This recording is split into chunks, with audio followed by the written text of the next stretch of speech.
قبل از اسلام معاشرے میں عورت کی عزت نہ ہونے کے برابر تھی۔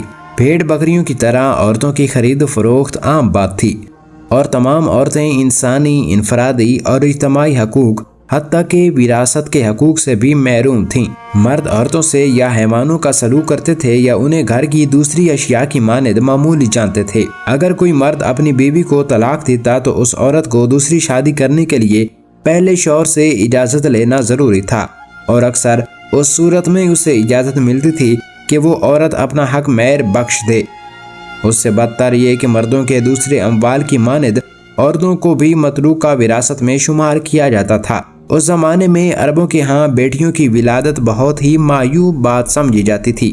اسی واسطے مشہور ہے کہ عرب بیٹیوں کو زندہ درگور کر دیا کرتے تھے۔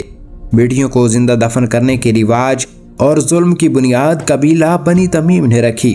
ایک دن نعمان بن منذر نے قبیلہ بنی تمیم پر حملہ کیا اور ان کے اموال اور عورتوں کو اغوا کر کے لے گیا۔ ایک مدت کے بعد قبیلہ بنی تمیم کے بزرگ افراد اس کے پاس گئے اور اس سے عورتوں کو آزاد کرنے کی درخواست کی، لیکن ان عورتوں میں سے بعض نے اسیری کے دوران شادیاں کی تھیں اور انہوں نے اپنے شوہروں کے ساتھ رہنے کو ترجیح دی۔ ان عورتوں میں قبیلہ بنی تمیم قیس بن عاصم کی بیٹی بھی تھی۔ وہ اپنے شوہر کو چھوڑ کر باپ کے پاس واپس لوٹی، لیکن اس کا باپ اپنی بیٹی کے اس انتخاب کو برداشت نہ کر سکا اور اس پر شاہ گزرا۔ اس لیے اس نے اپنے آپ سے عہد کیا کہ اس کے بعد اس کے ہاں جو بھی بیٹی پیدا ہوگی اسے زندہ دفن کرے گا، اور اس کے بعد اس نے ایسا ہی کیا اور دوسرے قبیلوں نے بھی اس کی پیروی کی، اور اس طرح لڑکیوں کو زندہ دفن کرنے کی شرمناک رسم کی بنیاد پڑی۔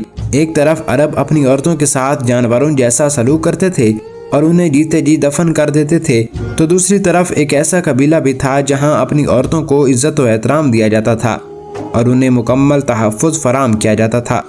یہ قبیلہ بنو ہاشم تھا۔ اس دور میں عرب بلکہ دنیا کے کسی بھی کونے میں عورتیں پردہ نہیں کرتی تھیں، مگر عرب میں بنو ہاشم اور ہندوستان کے جے پور میں راجپوت خاندان کی عورتیں پردہ کیا کرتی تھیں۔